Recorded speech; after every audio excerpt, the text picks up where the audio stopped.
ছাত্রীরা, আশা করি তোমরা সকলেই ভালো আছো।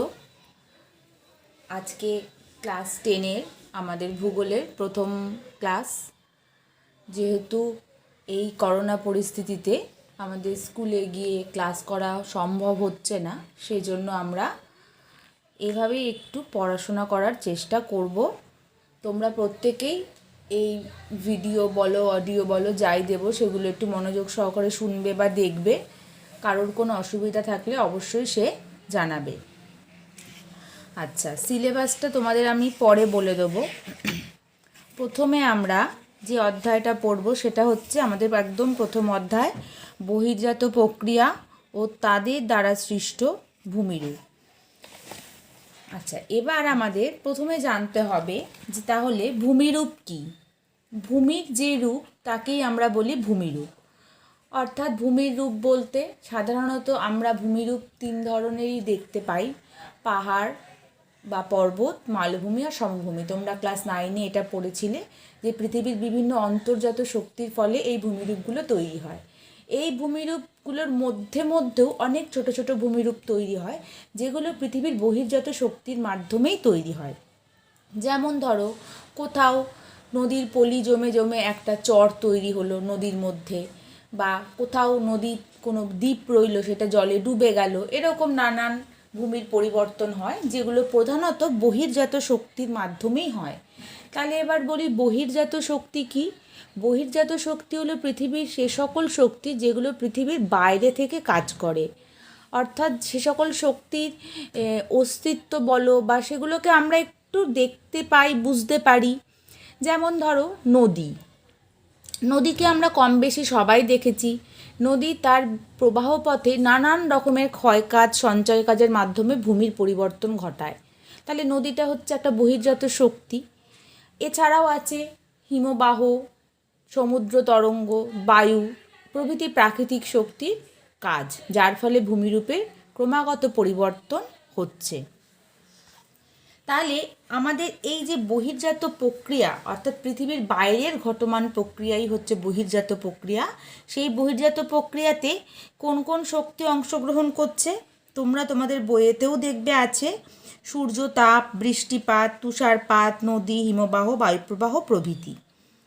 বহির্জাত প্রক্রিয়ার প্রকৃতি কেমন? অর্থাৎ এই যে বহির্জাত প্রক্রিয়ায় যে কাজ হবে, ক্ষয় কাজ বলো, সঞ্চয় কাজ বলো, যার ফলে নতুন নতুন ভূমিরূপ তৈরি হবে, সেই কাজের প্রকৃতি কেমন? অর্থাৎ সেটা খুব ধীরে ধীরে হবে না খুব তাড়াতাড়ি হবে?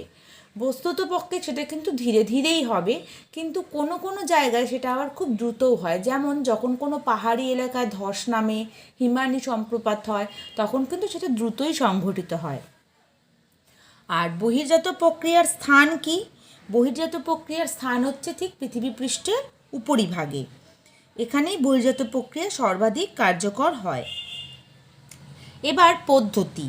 বহির্জাত প্রক্রিয়া কি কি পদ্ধতির মাধ্যমে ঘটে? তোমাদের বললাম আগেও যে ক্ষয়, পরিবহন, সঞ্চয় প্রভৃতির মাধ্যমে বহির্জাত প্রক্রিয়া কাজ করে। এ প্রসঙ্গে যেটা আমাদের প্রথমেই একটা কথা জানতে হবে, সেটা হচ্ছে পর্যায়ন। পর্যায়ন আমরা কাকে বলি? পর্যায়ন বলার আগে আমরা অবরোহণ আর আরোহণ এই দুটো সম্পর্কে জানব। দেখো মেয়েরা, অবরোহণ কি? দেখো, একটা পাশে ছোট্ট ডাউনওয়ার্ডস অ্যারো আছে, তলার দিকে একটা অ্যারো আছে। অর্থাৎ যে প্রাকৃতিক কাজের ফলে ভূমি বা পৃথিবী পৃষ্ঠের উচ্চতা হ্রাস পায়, কমে যায়, তাকে বলছে অবরোহণ। আর যে প্রাকৃতিক কার্যের ফলে ভূমির বা পৃথিবী পৃষ্ঠের উচ্চতা বৃদ্ধি পায় বা কোনো নিচু স্থান উঁচু হয়, সেটাকে বলা হচ্ছে আরোহণ। এই আরোহণ আর অবরোহণ প্রক্রিয়াকে একসাথে বলা হচ্ছে পর্যায়ন।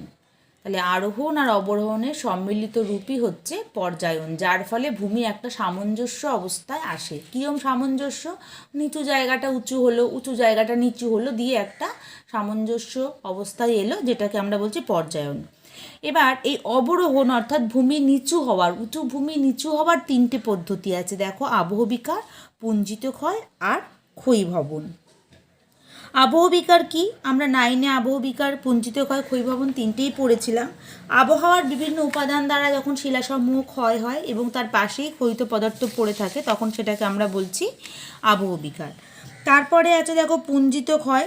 অনেক সময় আবহবিকারের ফলে দুর্বল শিলাস্তূপ ও আলগা মাটি ভূপৃষ্ঠের সাথে ঘর্ষণজনিত বাধা অতিক্রম করে অভিকর্ষজ বলে টানে ভূমি ঢাল বরাবর নিচে নেমে আসে, কে বলা হচ্ছে পুঞ্জিত ক্ষয়।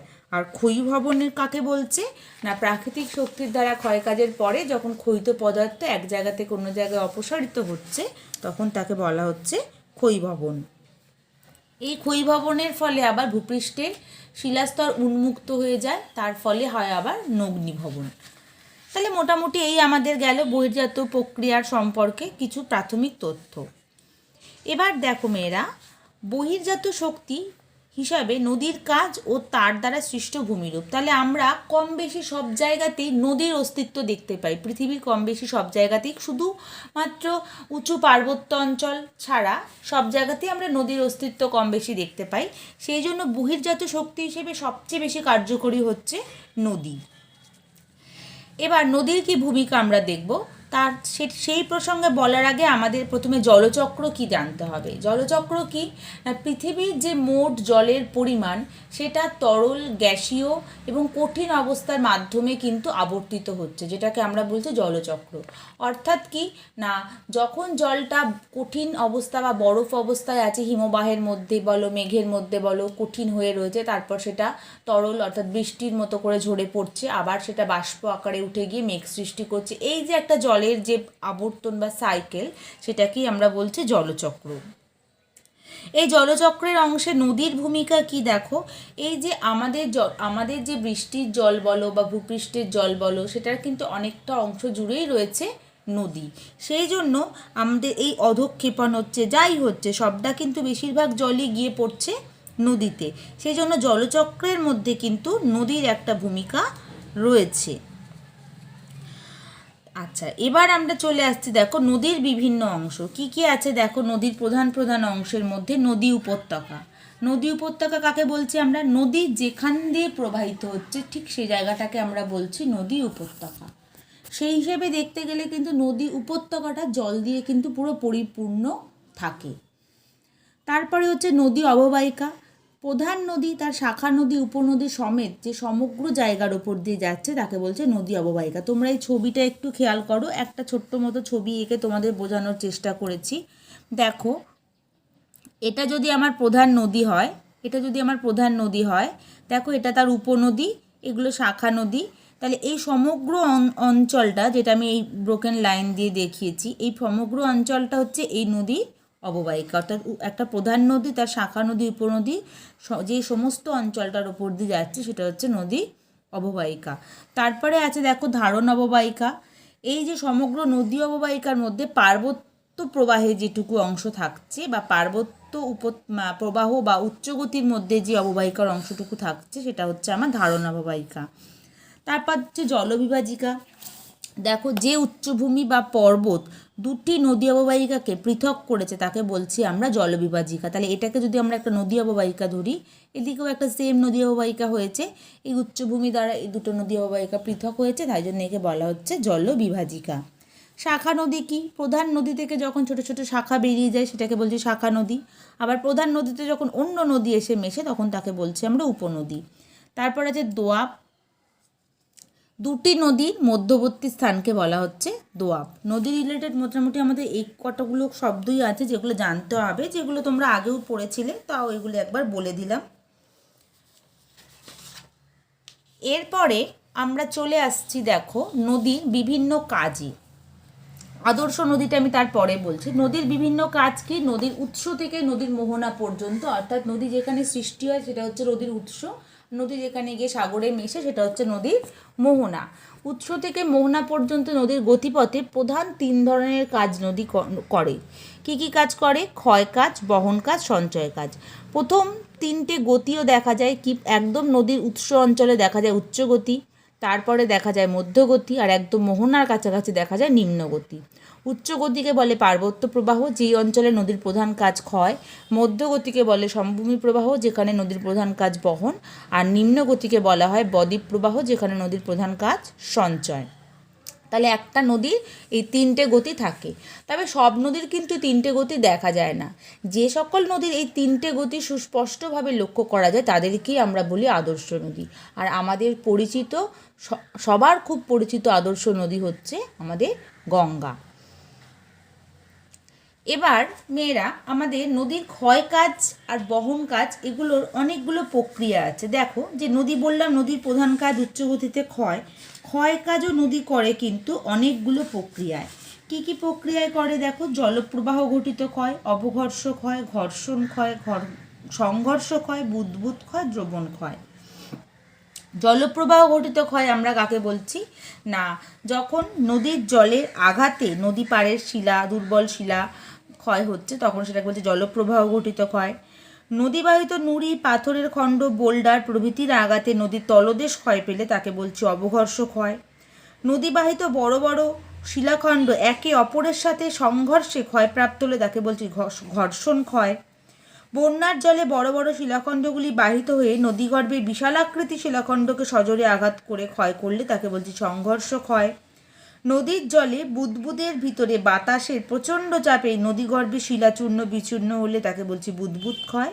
আর কোনো শিলাখণ্ড যদি নদীর জলের সাথে দ্রবীভূত হয়ে যায় তাকে বলছি আমরা দ্রবণ ক্ষয়। এবার আসছে নদীর বহন প্রক্রিয়া। নদীর বহন প্রক্রিয়া কী কী আছে দেখো, দ্রবণ প্রক্রিয়ায় বহন, ভাসমান প্রক্রিয়ায় বহন, লম্পদান প্রক্রিয়ায় বহন ও গড়ানো প্রক্রিয়ায় বহন। দ্রবণ প্রক্রিয়ায় কি, একইভাবে নদীতে কোনো শিলা নদীর জলের সাথে যদি দ্রবীভূত হয়ে যায় সেই দ্রবীভূত অবস্থায় এক স্থান থেকে অন্য স্থানে চলে যায়। ভাসমান প্রক্রিয়ায় সূক্ষ্মাতি সূক্ষ্ম পলিকণা যেগুলো নদীর জলের সাথে ভেসে এক জায়গা থেকে অন্য জায়গায় চলে যায়। অপেক্ষাকৃত ভারী শিলাখণ্ড নদীর তলদেশে ধাক্কা খেয়ে লাফাতে লাফাতে নদীর স্রোতের সাথে এক জায়গা থেকে অন্য জায়গায় গেলে তাকে বলছে লম্পদান প্রক্রিয়া। আর বড় বড় পাথর নদীর স্রোতের টানে যখন একদিক থেকে একদিকে চলে যায় তখন সেটাকে বলছে গড়ানোর প্রক্রিয়ায় বহন। এই ছিল আমাদের নদী চ্যাপ্টারের প্রথম অংশ। এরপরে আমরা নদীর ক্ষয় কাজ বা সঞ্চয় কাজের ফলে যে ভূমিরূপগুলো আছে সেগুলো করব। তো মেয়েরা, আজকে আমরা যেটা আলোচনা করলাম সেখান থেকে তোমাদের 2 নাম্বার 3 নাম্বারের প্রশ্ন আসবে। তোমরা ভালো করে এই অংশটা পড়বে। কারোর কোনো অসুবিধা হলে অবশ্যই জানাবে।